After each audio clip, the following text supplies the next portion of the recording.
Part 1. You will hear someone being asked their opinion of a new television station. First, you have some time to look at questions 1 to 4.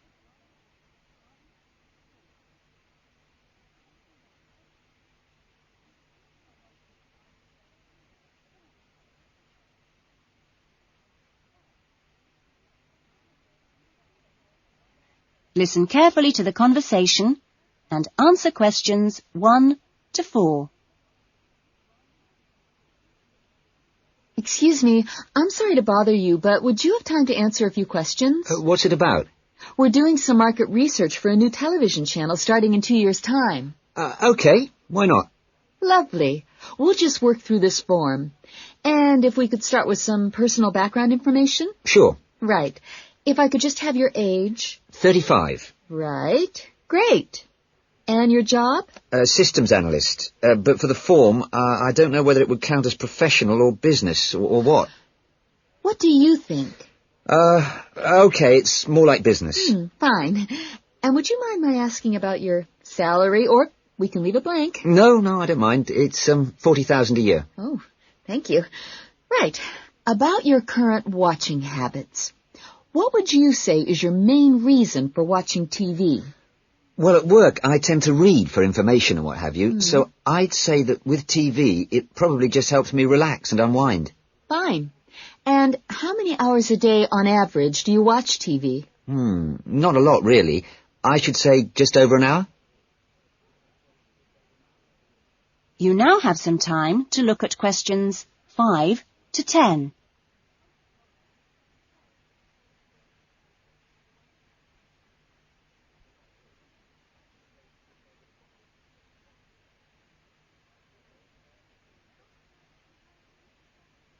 Now listen carefully and answer questions 5 to 10.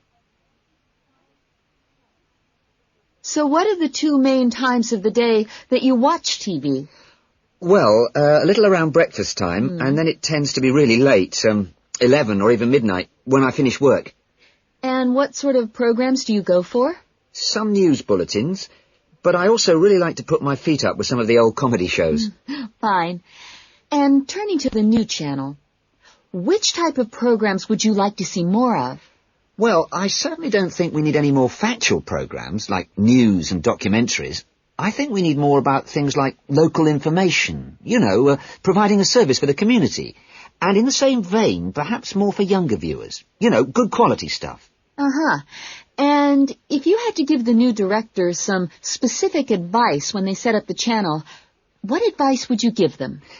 I think I'd advise them to pay a lot of attention to the quality of the actual broadcast. The sound system. People are very fussy these days about that. And in general, I think they ought to do lots more of these kinds of interview, talking with their potential customers. Oh, I'm glad you think it's valuable. Certainly, yeah. Good. Okay. This will be a commercial channel, of course, but how often do you think it is tolerable to have adverts? Well, out of that list, I'd say every quarter of an hour. I don't think we can complain about that, as long as they don't last for 10 minutes each time. Quite. And would you be willing to attend any of our special promotions for the new channel? Yes, I'd be very happy to, as long as they're held here in my area. Okay, I'll make a note of that. And finally, may we put you on our mailing list? Well, I'd prefer not, except for the information about the promotion you mentioned. Can I have your name and address? Of course. Here's my card. Oh, lovely. And thank you very much for your time, and we look forward to seeing you. Yes, indeed. Thanks. That is the end of Part 1. You now have half a minute to check your answers.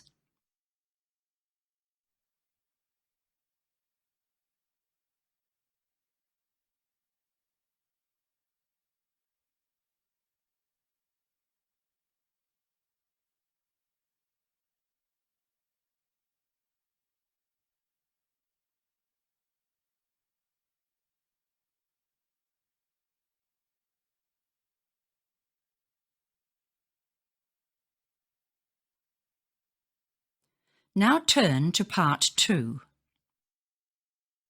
Part 2. You will hear a student welfare officer talking to a small group of students just before the beginning of term. First, you have some time to look at questions 11 to 16.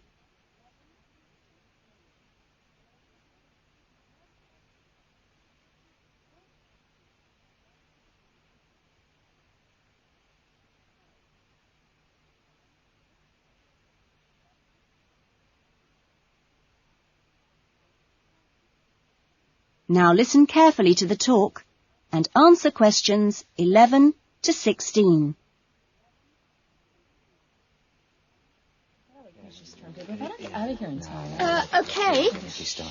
Well, good morning, everybody. My name's Elizabeth Reed, and I'm your Assistant Welfare Officer. What I'd like to do now is tell you a little more about some of the social facilities available on the campus, and also to tell you something about what the town has to offer. As you probably know already, the Student Union Building is the main centre of social life here, as indeed it is in most British universities. The Union runs a weekly programme of events for all tastes. Oh, everything from discos to talks by guest speakers. Many of these events are fundraising activities for charities, which the Union takes very seriously. They manage the Students' Union paper shop, selling magazines and newspapers, as well as stationery, sweets and so on. Let me see. There's the ticket shop, where you can get some very good deals on, well, for example, coaches to London, or inexpensive charter flights. As cheap as you'll get anywhere, people say. Or tickets for big pop groups playing here or at other venues all over the country, or plays in London. Oh, and we mustn't forget the Union cafeteria and the big new diner. Yes, did you have a question? Yeah, does the Union also provide help with any problems? I mean, advice on financial problems, for example. Or does the university provide that? Yes, the Union run their own advice service, offering help with financial matters, such as grants. I'm sure you realise anything medical should be discussed with the University Medical Service, which also has an excellent counselling centre. I think that was made clear yesterday. However, the Union has its own officer who can give advice on legal problems. You now have some time to look at questions 17 to 20.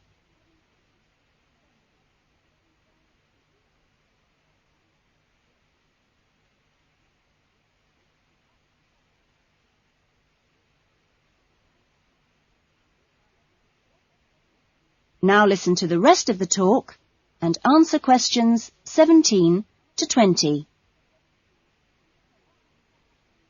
Now, on to Radford. For a town of its size, Radford has some unusually good leisure and community facilities and has quite a good shopping centre with an interesting range of shops. As you go into Radford, there's a new, well, quite new, Olympic-sized swimming pool. That's on the outskirts at a place called Renton. Above the pool, there's a high-tech fitness centre. Are there any ice skaters here? No? Oh, pity. The facilities for ice skating are excellent. Well, the new Metro Tower, right in the centre of town, has got an ice rink and a sports hall for squash, badminton, volleyball and several other indoor sports. And in the same building, there's a new cinema with 6 screens. Then... Let me see, in the main square, just 2 minutes' walk from the Metro Tower, there's the Theatre Royal, which often gets London productions on tour. And in the streets nearby, you can find a good range of inexpensive restaurants, including Indian, Chinese, Thai and Italian. That is the end of part 2. You now have half a minute to check your answers.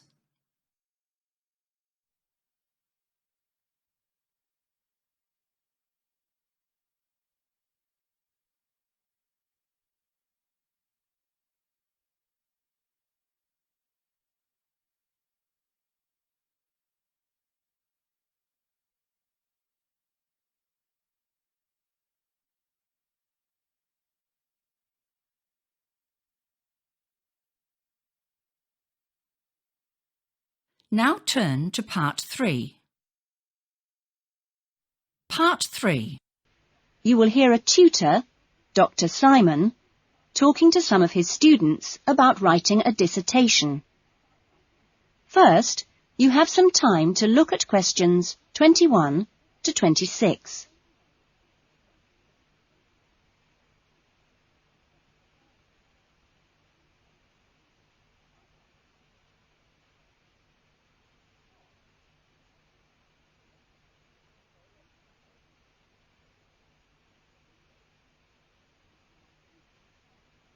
Now listen to the discussion and answer questions 21 to 26. Welcome back to the new term. Hope you've had a good break and that you're looking forward to writing your dissertation. Now, what I'd like to do in this session is give you the opportunity to ask questions on writing the dissertation. Requirements, milestones, who to see when you need help. It's very informal. It may all be written on paper, but it's nice to get it confirmed. So, anything you'd like to ask? Dr. Simon, is there a fixed hand-in date yet? Right, I can confirm that that's the 21st of May, not the 20th, as we first stated. Okay? Jane? What about the word limit? Well, we try to be pretty flexible on this, but in broad terms, it's 18 to 20,000. Ah. And you can choose your topics, anything from years 2 and 3. Yes? I still haven't got any idea what I want to do it on. Who... Well, you should see your course tutor to agree on your final title, and you should also be aware that there's a special programme running on research methods for anyone who wants some extra help on that. Can I just check on the deadlines for everything? Yes, sure. Look, let me write it on the board. When the different stages have to be completed. First of all, you've got to work on your basic bibliography. And that's due into your course tutor by the 31st of January, which is just 2 weeks away, so you'd better get a move on that. Do we have to have our own draft plan by then? No, your draft plan is due on the 7th of February, which is a week later, so that should give you plenty of time. And when do we have to be doing the research? That's over a 1-month period, essentially February to March. And the write-up? Well, you can't really get going on your writing until you've got quite a bit of the research done. So that's really March to May, with the hand-in date on the 21st. Any more questions? Now you have some time to look at questions 27 to 30.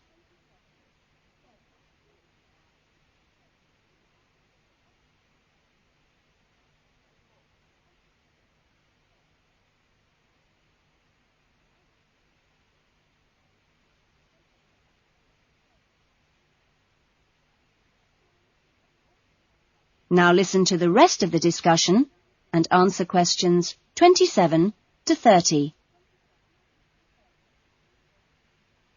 Well, sir, just some advice, really. It's about computers. Would you advise us to buy one? What can I say, Andy? I know it's a massive expense, but I really feel it would be of great benefit. You can always look in the student union adverts for second-hand ones. Yes? I've been looking at some of last year's dissertations. Oh, is that a good idea, sir? I heard... Well, I don't think you should read them in detail too early, or you might end up taking more of their ideas than you realise. But yes, it really is the best guide you can have to the expectations of what's expected when you write a dissertation. Sorry, Jane, I interrupted you. That's okay. It's just that they did a lot of research using questionnaires. Is that a good idea? I think questionnaires are very good at telling you how people fill in questionnaires. But to be frank, they tell you very little else. Avoid them. About interviews, is it okay if we interview you? The tutors? I don't see why not. They don't have any special contribution to make, but you can if you want. There's a whole section on this issue in the research guide. I'm afraid it's slightly out of date, and you're probably better talking to the tutor on the research methods course. But you might find it useful to start there. Okay. Thanks. Okay, well, great. I hope that sorted a few things out. You can always come and see me or drop me a note if you've got any more queries. Right. Fine. Okay, thanks. That is the end of part 3. You now have half a minute to check your answers.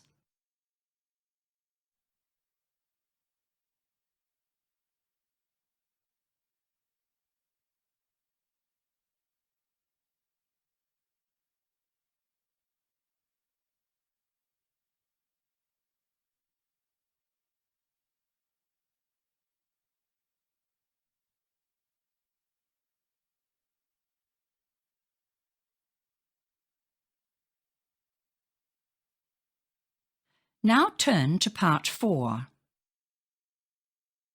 Part 4. You will hear a lecture about the lack of rainfall in Australia.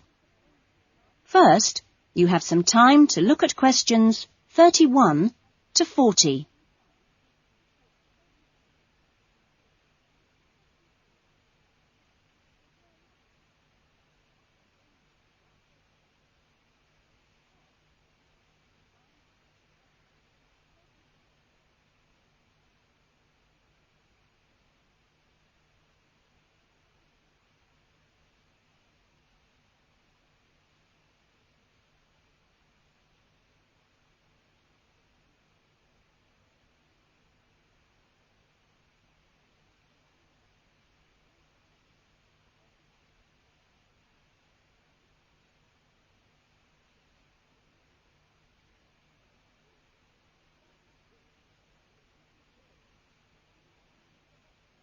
Now listen to the lecture and answer questions 31 to 40. Good morning. This morning we are continuing our look at Australia and its natural problems. Actually, dryness, or aridity, as it is generally called by geographers, is probably the most challenging of Australia's natural problems. And so it's very important in this course for you to have a good understanding of the subject. For Australia, water is a precious resource, and its wise management is of the greatest importance. As I've said, Australia is a dry continent, second only to Antarctica in its lack of rainfall. Long hours of hot sunshine and searing winds give Australia an extremely high rate of evaporation, far more than in most other countries. It's estimated that approximately 87% of Australia's rainfall is lost through evaporation, compared with just over 60% in Europe and Africa, and 48% in North America. You generally think of Africa as being a very hot and dry place, but it's not in comparison with Australia. In many parts of Australia, standing water, that is, dams, puddles and so forth, dry up rapidly, and some rainfall barely penetrates the soil. The reason for this is that the moisture is absorbed by thirsty plants. Some parts of Australia are dry because rainwater seeps quickly through sandy soils and into the rock below. In parts of Australia, this water, which seeps through the sandy soil, collects underground to form underground lakes. Water from these subterranean lakes can be pumped to the surface and tapped, and so used for various purposes above the ground. In fact, extensive underground water resources are available over more than half of Australia's land area. But most of the water is too salty to be used for human consumption or for the irrigation of crops. However, most inland farmers do rely on this water for watering their animals and, where possible, to a lesser extent, for irrigation. Underground water can flow very large distances and can be kept in underground reservoirs for a very long time. Water from these underground reservoirs bubbles to the surface as springs in some parts of the country, and these rare sources of permanent water were vital to early explorers of inland Australia and to other pioneers last century who used the springs for survival. But in many places, levels have fallen drastically through continuous use over the years. This has necessitated the pumping of the water to the surface.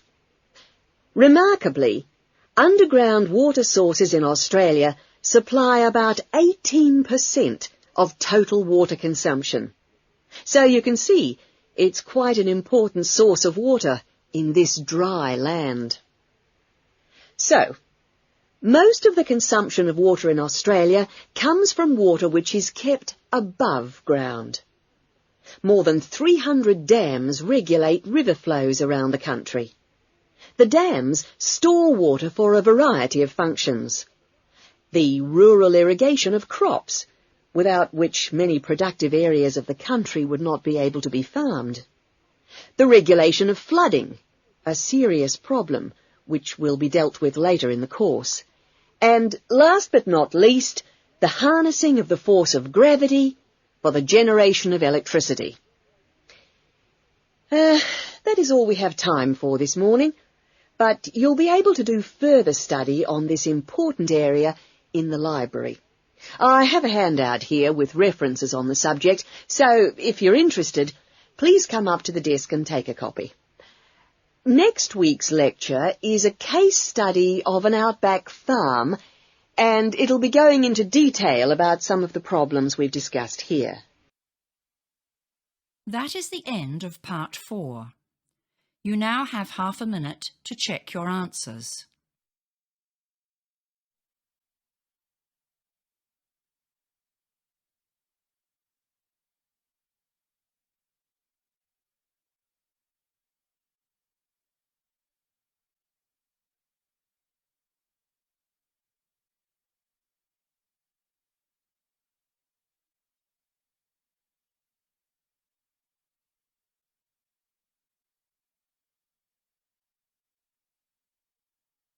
That is the end of the listening test.